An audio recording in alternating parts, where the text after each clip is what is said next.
Good evening, everyone. This is Governor John Carney. I'm here with Secretary of Education Susan Bunting.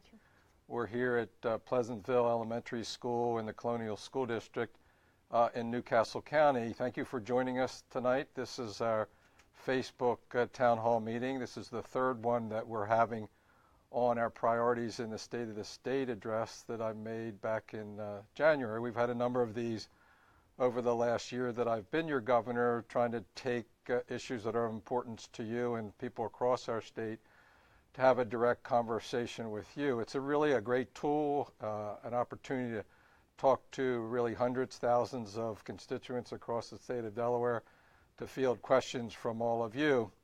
As I said, tonight Dr. Bunting and I are going to talk about education. This past weekend I attended the National Governors Association meeting in Washington, D.C., and we had a lot of conversations, Dr. Bunting, about education, workforce, economic development. One of the presenters was the woman who runs the CEO of IBM. And she made a point that the children that are entering elementary school this year, the 65% of the jobs in the economy they will graduate into don't exist yet. And that's because of technology and innovation and so much change in our economy. It creates, I know, a lot of uncertainty among folks, citizens in our state. What are we going to do? How are we going to prepare our children? But it also certainly raises the bar to make sure that every child's prepared.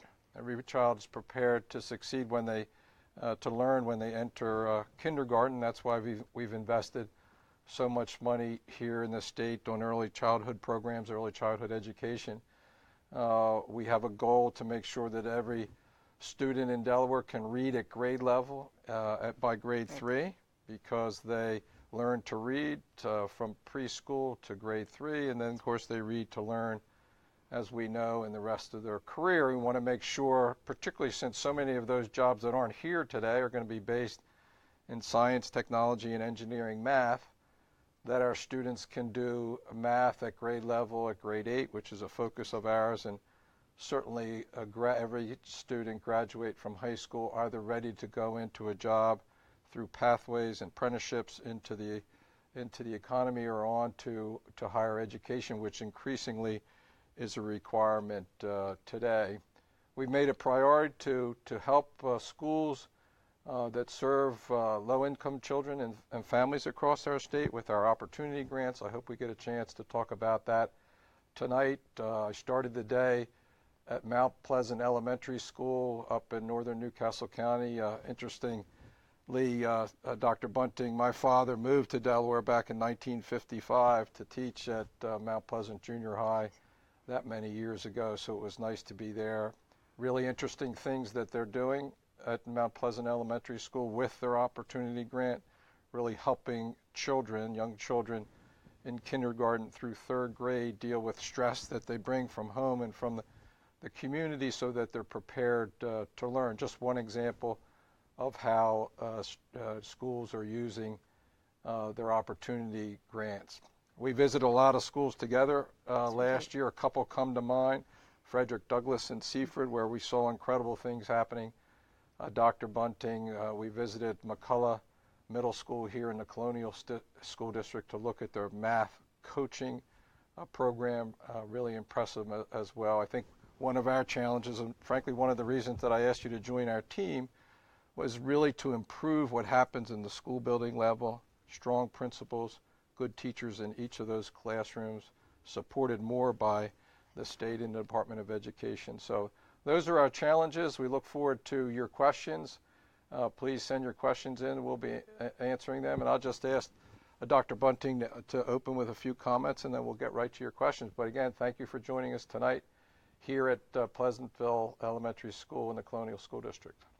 Thank you, Governor Carney, and I welcome the opportunity also to communicate with our public.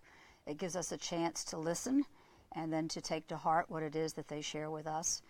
It's been my privilege to work in the cabinet for the past year. Before that, I had the grand opportunity of working in the Indian River School District for several decades. I came there in 1977 as a middle school language arts teacher, and then spent over a quarter of a century actually at central office in various And did great capacities. things, I might add, Right. as a, I guess, deputy superintendent and then superintendent as a teacher all the way through. I was a director of instruction, and then I did become a superintendent for a little more than a decade. And we did see changes in our demographics, which brought golden opportunities to work with students of all sorts. I take that to heart, and I think that's part of what I've brought to the department. The other thing that we did with vigor and with great love and enthusiasm was to develop the capacity, particularly in our school leaders, and that's something that we, again, are striving to do at the department. So now, Principals, a lot of those schools we visited, there were principals that were trained and developed there in Indian River Yes. that were working at Laurel and Seaford. I was really struck by that. So now at the department, I also have the opportunity to again work with a variety of students, a variety of schools. I can bring a lot of the practices that we've had in the past to a new setting, and it's my privilege to be able to work with schools throughout the state. We've really worked hard in the past year to change the image of the Department of Education. We are definitely a support agency, a service agency that is trying to provide more resources to schools and to also build the capacity, particularly of the leadership in those schools. So we have had some wonderful opportunities to visit throughout the state together, and we're going to be, in fact, my goal this year is to visit 100 schools. So I also have close contact with superintendents as we set goals that are related to our overall targets for the new ESSA plan, Every Student Succeeds Act. And we're having now mid-year conferences to see how far we've come toward meeting those goals. At the end of the year, we will have that grand opportunity to truly assess how much progress we've made. So great. The first question really is appropriate for this time and this week in light of the shooting in Florida last week. And the question is, what are we doing to ensure safety in schools across Delaware? Just the other night, we had a Facebook Live sponsored by the Delaware Emergency Management Agency and the Department of Education, where they talked about school safety plans, focusing on those plans and going through drills to the plans to make sure that everybody knows what to do in a situation that, God forbid, might come to us here in the state of Delaware is really an important part of it. I think we as a society, as a country, need to do better to keep particularly high caliber guns out of the hands of people that have mental health issues. Obviously, we already have restrictions for the possession of those weapons by felons and by individuals with the protection from abuse orders against them in the court. These are already processes that are in place. I have recommended and support legislation called the Beau Biden Gun Violence Prevention Act, which would prohibit the possession of a weapon by those who've been given a serious mental illness designation. I was at the White House over the weekend for the National Governors Association meeting. President Trump mentioned his support for a similar kind of approach to, again, keep weapons out of the hands of people that have serious mental health problems, and this is something that we can do in our state. I happen to believe that we need to restrict the use of certain military-style weapons in our country. I think we had a ban like that back in the 90s. Whether or not there's the will to do that in Congress remains to be seen, but we could do it here in Delaware, as many states have done in our region. And I think, Dr. Bunning, we have to do a better job treating children and young people and adults with mental illness, diagnosing those problems, having family members confront and help those that are struggling with these kinds of afflictions, so we can get ahead of a situation like what happened in Florida. Certainly there were many signs leading up to this tragic, terrible event. And we just need to redouble our efforts to provide reassurance to our teachers, to our parents, and certainly to our children that schools are safe. I know as I go around and visit schools, it's very difficult for me to get into a building without, pushing the buzzer, going to the office, and frankly, that's a good thing. I don't know whether you have any comments on that, other things that the department's doing, or your focus on, Well, I on think school safety. as far as Delaware goes, we're ahead of the game. I think many of our schools have taken to heart. They have a safety plan for various emergencies. Most of our schools now are locked down once the students come into the school. Right. The doors are locked, and you only can gain entrance by ringing the doorbell or having a swipe card. Even our teachers go in and out with swipe cards at this point. You'll also notice a lot of entrances have a double entrance type of thing. There's that glass that's been added, and you You must can go in the through front door, office. but that's as far as you can That's go. You correct. got to go into the office, right? And sometimes not even the front door without the doorbell Right. being answered. So we've taken precautions. We all have safety plans. They're practiced several times a year. We do what we call tabletop exercises, but that's a running, Kind of a drill. It's a drill. Yeah. And that involves a whole school team. So we really try to be prepared. Things can happen, but I think Delaware is on the forefront of making sure that there is preparation for as much as we can prevent. Typically, is there one person or people that are designated to be the coordinator at Yes. an individual school? But there's also a team. Right. And it's often the associate principal or assistant principal that's mainly in charge of that. And many of our schools, particularly at the high school level, have school resource officers, which are police officers, maybe state police officers or town police officers in the various ones. Isn't that the case as well? We do have SROs that are state police officers. They're still on the force. But many schools also have school safety monitors or constables to add to that. And their purpose is to consistently patrol the grounds, be in and out the school, check for people who might be in the parking lot.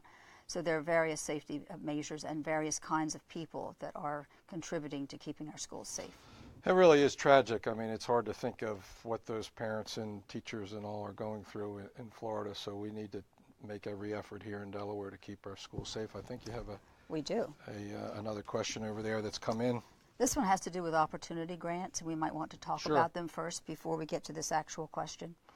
So one of my priorities as governor, and something that I talked about as I traveled up and down our state as a candidate for governor, is, and if you look at the data, the students that aren't performing up to standard in so many areas tend to be students that come from low-income families.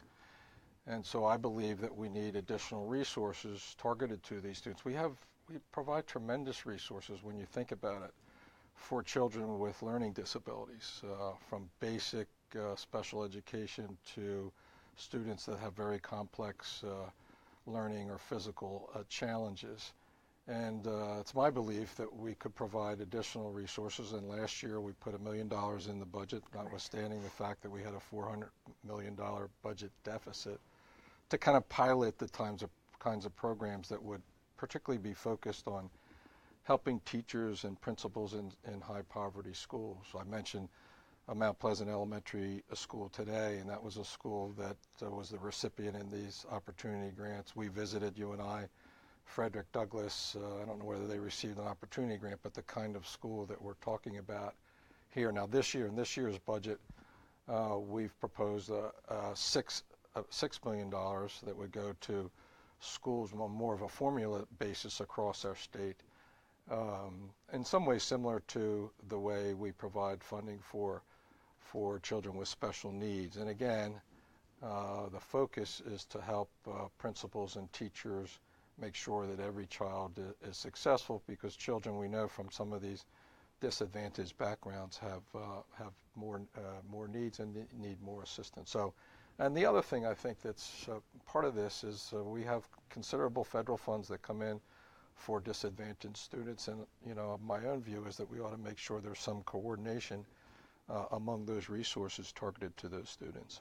I think you're exactly right, and we did also accent additional resources and help for our English language learners. And for a big challenge in Indian River, I know, Correct. some of those schools down there. Steadily growing. But we also have a concern about the students, and many of them do occur in the low-income situations, but they have trauma impact. We call them adverse childhood experiences, ACEs, but we had some of our schools invest in the compassionate schools, training for their teachers, trauma-informed practices have been put into place. which has an effect for the entire school and helps with that achievement level, which is our goal for all of our efforts. Absolutely. In the Office of Educational Innovation and Improvement, which Darrell Green heads up, is really focused on training teachers and principals in the trauma-informed, and I think a good way to really prepare students or create an environment where students can actually learn and be successful. We started our efforts last year with a smaller number of schools. I think we had 13 applications. There were 9 schools that actually were funded. We have measurable goals for each of those programs, and we're now about halfway through, so they're doing mid-year checks, and at the end of the year we'll be able to quantify how successful those grants were. Oh, great. This year, of course, there's a non-formulaic type of situation, non-competitive. Schools have to have 60% or more of their students in the low-income status, or they need to have 20% or more of their students being English language learners. So we're looking forward to being able to help and provide additional resources for about 4 times as many schools as last year. So that'll be good, and That will be hopefully we can continue to make progress there. I have a question here from Sherm Porter. Sherm's question is one that you and I did about 20 town hall meetings on our budget situation last year. I heard often all the way across our state is, why do we need 19 school districts, and what are we doing to consolidate schools and districts to save money? Excuse me, it's a great question. It's something that I hear often from the people as I travel up and down our state. There was a significant consolidation of school districts many years ago. The Indian River School District was the result of part of that consolidation. In Sussex County, there was some consolidation. On the eastern side of Sussex County, I believe Greenwood and Bridgeville districts were consolidated on the western side. And my own view is that there are opportunities for that kind of consolidation. We have a task force that's looking at that question right now. It's unclear what they will be recommending. I think at a minimum we ought to look at consolidating the provision of administrative services. The 4 districts in Newcastle County, Christina, Colonial, Red Clay, and Brandywine, share resources around technology and have some for some time. They have the data center. Some of those consolidations, I think, were driven by the court case many years ago. But ultimately, at the end of the day, I think we ought to focus our resources on making sure that there are efficiencies among the school districts and really focusing on changing what's happening in individual classrooms, supporting and cultivating good educational leaders and the principals and teachers, and providing the professional development and the classroom support that they need. One of the big questions in this consolidation study will be, does it actually save you money? At one level you say, well, if you consolidate 2 school districts into 1 or 4 into 1, you're going to eliminate some level of administrative oversight, and that's certainly true. The question is, as you deal with teacher salaries, whether you have to level those salaries up as was required when the Newcastle County Correct. Districts consolidated in the late 1970s, and ultimately you didn't save a lot of money. So this is a question that we continue to look at. We'll get a report from the task force and we'll take it from there. The task force is actually a large one that incorporates a number of people from throughout the state: teachers, citizens, administrators, business people, and so forth. But they are looking at the structures, they're looking at finance, they're looking at staffing, and they're looking at academic and student needs. They've been meeting for a number of months now and are drawing to a close because we have to turn in the report by April the 15th. So there will be recommendations By coming April from the each. 15th. Well, because I think it's May 15th when it actually goes to the legislature. Okay. So we're planning ahead. But the conversations have been interesting, and I think it goes along nicely with the GEAR work from the government educational accountability review, where we're all looking at ways to use our resources that we have, our precious resources, more wisely. And that's the key, because over the last 8 to 10 years, if you look at the state budget, the number of state employees actually is down by about 800. At the same time, the number of school district employees has increased by 2000, that's mostly because we have more students than we did then. And so in order to keep up with that student population growth and with other cost drivers, mostly in healthcare, the state has had to operate more efficiently and at less cost. Thinking of doing things more efficiently and more effectively, we have a question from Kendall Porter about how are you planning to help the middle school students that cannot read or perform basic math? I know we talked earlier, you mentioned that we were having a campaign for grade level reading, Right. so we were hoping that all students will be able to read proficiently by grade 3. But our math situation in the middle school is one that has created the opportunity for us to put math coaches. At least we're proposing Which is in the $1 million budget. for the math, Right. for at least 10 of our math coaches to be placed in our lowest performing middle schools where math is presenting a problem. And I was very impressed with what I saw at McCullough Middle School here in Colonial last year at my visit, and it was essentially a math coaching situation where the math coach was working with the math teachers, and there were students in the particular room, and she was, observing the techniques that the teacher was using and how they were teaching the various concepts. It's interesting that, and I visited middle school in Appoquinimink School District today, and we were meeting with the science teachers, and they talked about how much differently they teach science and even math today, I know, than they did when I was in school that many years ago, where we learned to memorize information and then regurgitate it on a test, and that's how you were successful or not. Now it's really in the application of those principles in terms of problem solving, Correct. both in terms of math and in terms of science. Much more difficult, frankly, and a little bit harder to teach.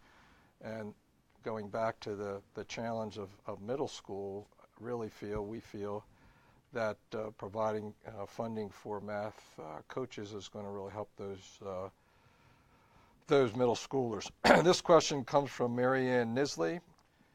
She says, we currently need to send our children to private or charter schools to get a high quality education. What can we do to bring up the quality of public schools to match other choices? Well, I would challenge the assumption here. I really believe I mentioned Frederick Douglass, McCullough Middle. You can go up and down our state with schools that are really doing well.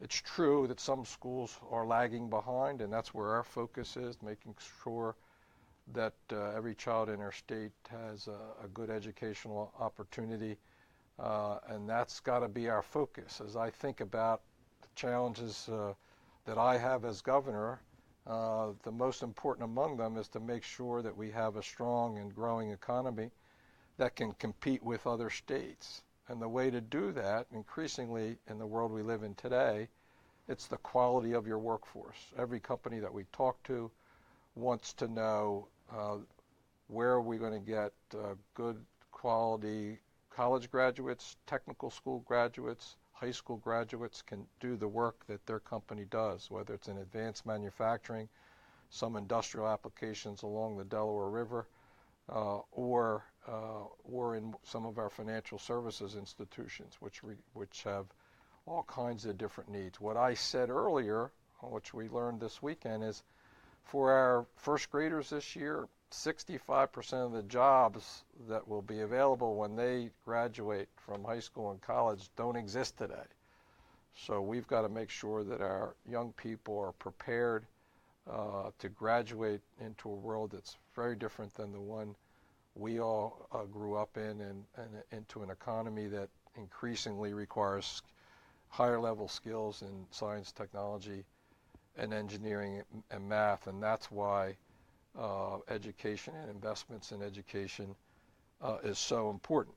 Additionally, we're not going to be successful unless our public schools have the reputation of being good quality schools, because otherwise employers aren't going to want to come to our state, and the ones that are here will think about moving. And certainly we don't want to see people moving out of Delaware to get to access better schools. So this is a top priority. I think it's a top priority as well. We want our students to have both the the soft skills as well as the technical skills to have choices when they leave our high schools. Many will go to college, others will go into careers.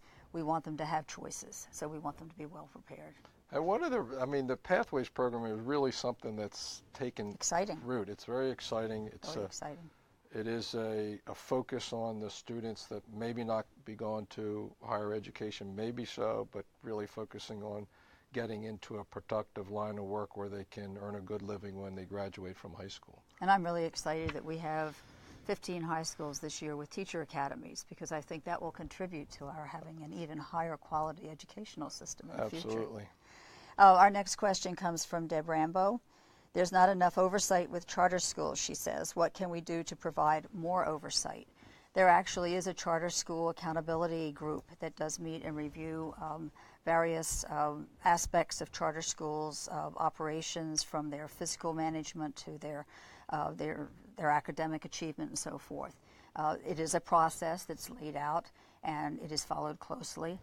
So that process sometimes seems to be a lengthy one, but there is a process and there is a committee that takes care of doing that oversight. And we'll try to keep that as a tightened, viable way of making sure that we hold charter schools fully accountable. And one of the things I think we do as governor, one of the things I think we need to think about, we've put quite a bit of focus on improving educational opportunities for the children growing up in the city of Wilmington. There are a lot of charter school opportunities there, and there's not a heck of a lot of coordination among the charters and the district schools in the city. And I think we need to think about, there have been some recommendations over the last 5 years or so as to how to do that, and I think we ought to think more carefully about how to do that. And maybe when we were working on this issue with the Christina School District, and I knocked doors on the east side and on the west side, a lot of the houses whose doors I knocked on their door, the children were going to a charter school, and then the family next door, they were going to the public school down the street, the regular district school.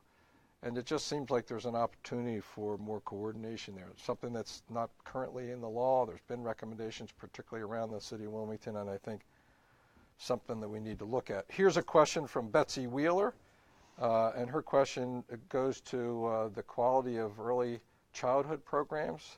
Is the STARS Quality Incentive Program. The STARS program is a rating system for early education programs, a quality rating system, a 5-star system where if you're a 5-star early childhood center, that's the highest level, and you get additional not reimbursements, but support, financial support from the state. This is a program that was developed many years ago. It's only been funded now for about 10 years, and in those 10 years we've gone from zero funding to this year in our budget we're up to close to $30 million of STARS funding. That's an incredible investment over a very short period of time.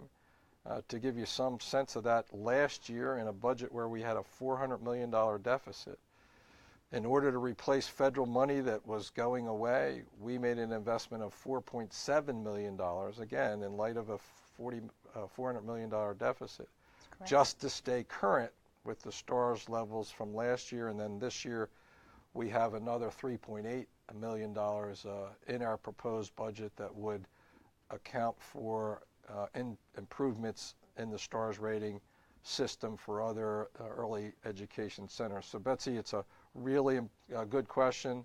It's a really important program and an important investment in education, early education for our children. We know that if we can get to them earlier and get them prepared to come to kindergarten when they're age 5, or preschool when they're age 4, we're going to have a better chance that they'll be reading at grade level at grade 3 and more successful as they move on in their career. So Betsy, thanks for your question. I think we can highlight too that investment allows us to expand the program as opposed to just maintaining what we had. So yeah, last year it took us almost a $5 million investment just to maintain the current level because the federal money was taken away.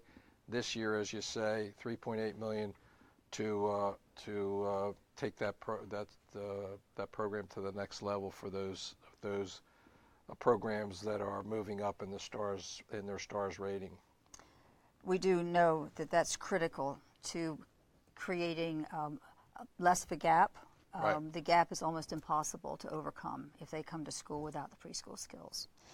Steph McCallum has a really good question for us. You hinted about this a little bit earlier. She asked, what is your plan to better fund mental health access in public schools?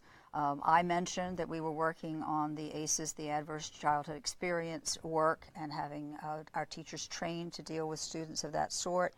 The Compassionate Schools, the Compassionate Connections programs that we're really spreading throughout the state, I think will help with this. But we do also have the opportunity through our opportunity grants to invest in mental health assistance for our students, particularly those ones with the high poverty, the low income status, and for our students who are coming to us with those trauma backgrounds. Really, the more I learn about these challenges that students bring to the schools, the more I learn about the science, the brain science behind the research that led educators to these types of programs, the more I'm convinced I am that we're on the right track with the work that we're doing with the trauma-informed training of teachers. I attended one of the training sessions there at Mount Pleasant. I think it was at Mount Pleasant High School not that long ago.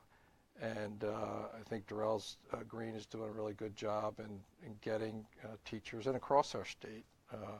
It's going to take some time, but I see really, really good things out there. So we need to ask you to, if you have a question, ask it in the comment section there on your Facebook page. So we have questions to answer. We have a question from Kevin Olant.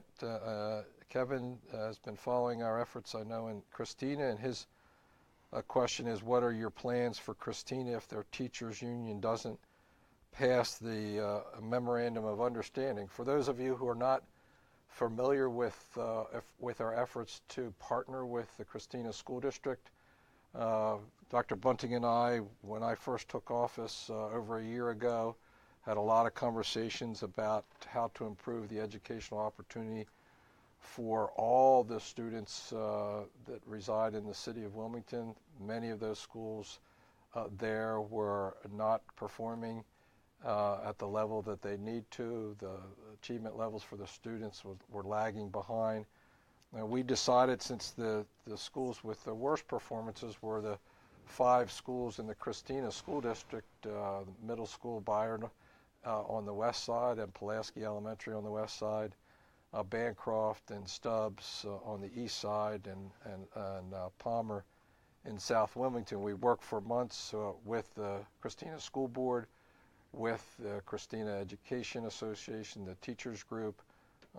We worked with the principals to try to get their recommendations for a configuration that made sense for those schools. We have a situation where you don't have enough students for the school space that they have. Ideas to repurpose the buildings that aren't used. We want to stand up an early childhood center and a Correct. parent support center. We think that's a good way to help the parents engage the little ones before they get to preschool, and then thereby help their trajectory. So we have to engage the teachers in Christina.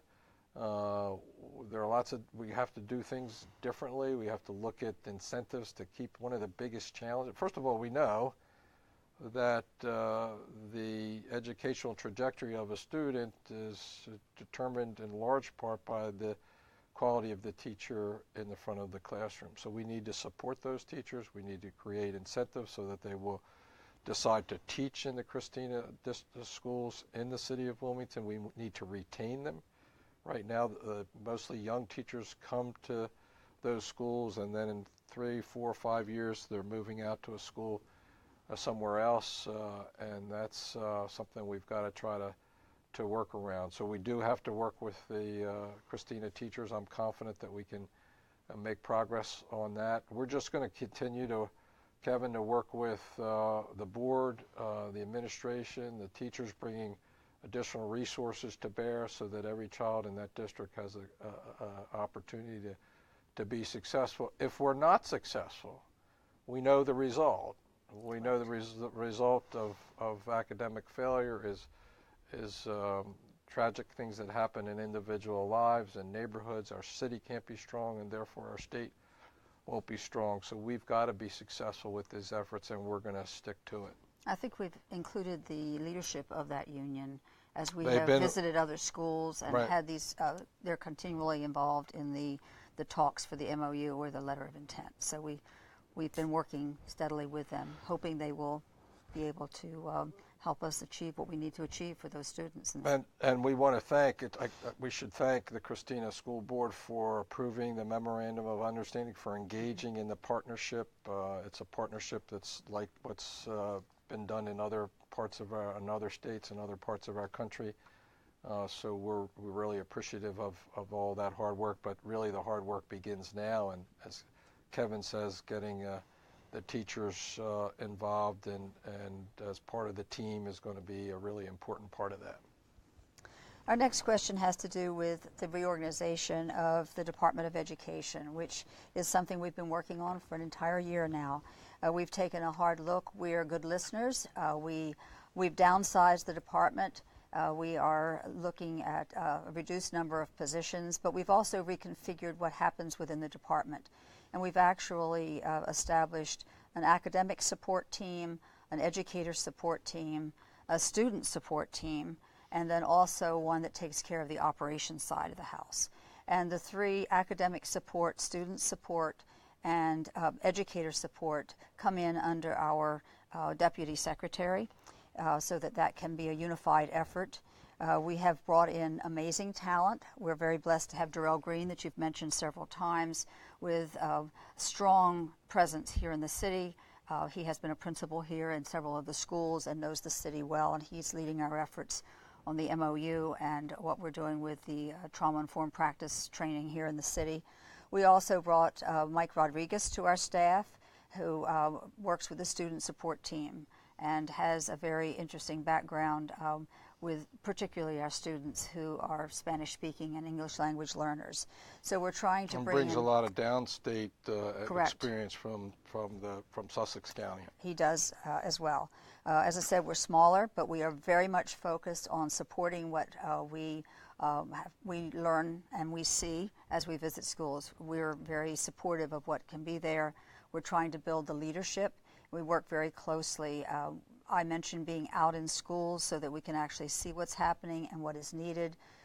We're in regular contact with our superintendents. Our chiefs are very open with us about how we can help, and that is a constant question. How can we be of greater support to the schools? And that's the primary focus. That was the reason for my desire to see a reorganization at DOE, to really focus on educational achievement and the elements that contribute to it. Dr. Bunting has tremendous experience in doing that at the Indian River School District, as well as anybody in our state, which is why I asked her to join our team. I mean, it's really about rolling up your sleeve, working with cultivating strong principals, good teachers, providing them the support, paying them well. We've got a pay increase in the budget this year, thankfully, and really working on doing things differently and challenging our students,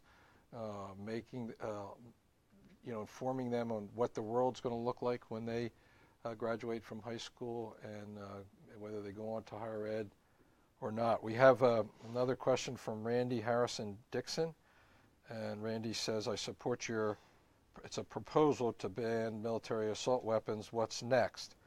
Well, as I mentioned earlier, as part of our school safety plan, I believe that the country needs to take action to better make sure that people that should respect Second Amendment rights, but to make sure that people that shouldn't have guns, felons, individuals with protection from abuse orders against them, with mental health disease and challenges. And so we'll be working with legislators. I support Representative Bentz's bill, the Beau Biden Gun Violence Prevention Act, which goes directly to what President Trump said he supports at the White House in our meeting just the other day.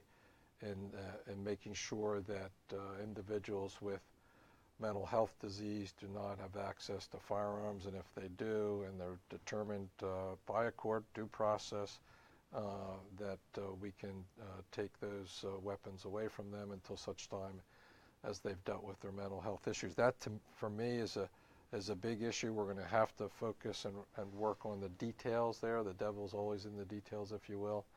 Working with legislators, there are a number of legislators that have introduced legislation or plan to in the Delaware State Senate and the Delaware House, and so we need to reconcile any differences that might exist, make sure that we're focused on the details, make sure we're focused on due process, and make sure we have a system that works. I think importantly, another thing that I've decided to do is join with a coalition of other states here in the I-95 corridor to better enforce the gun restriction laws that we have in each of those states. There's a lot of gun trafficking that moves through the I-95 corridor, and so we'll partner up with New Jersey and New York and Rhode Island, Massachusetts, and other states in this region to do a better job of stemming that trafficking of those weapons.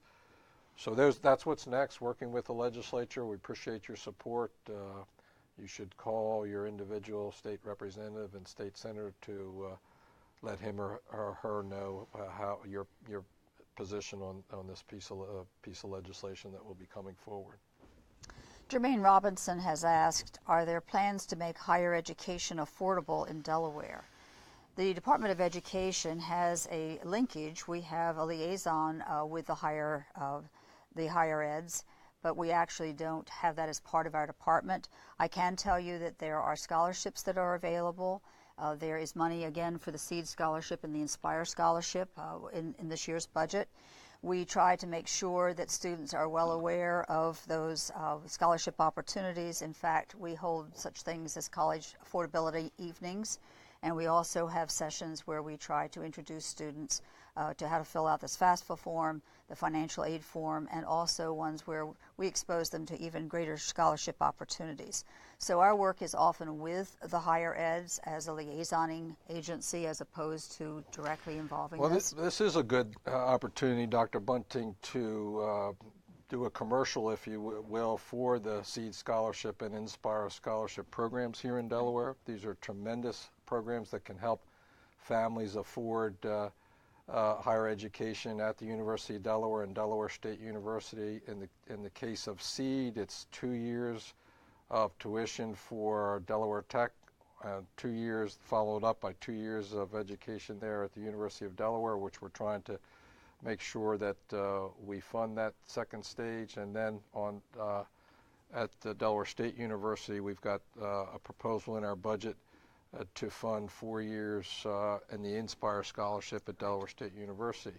As a result, in part of that scholarship program, we have more Delaware students at Delaware State than in the history of our state, and I think the numbers at University of Delaware are strong as well.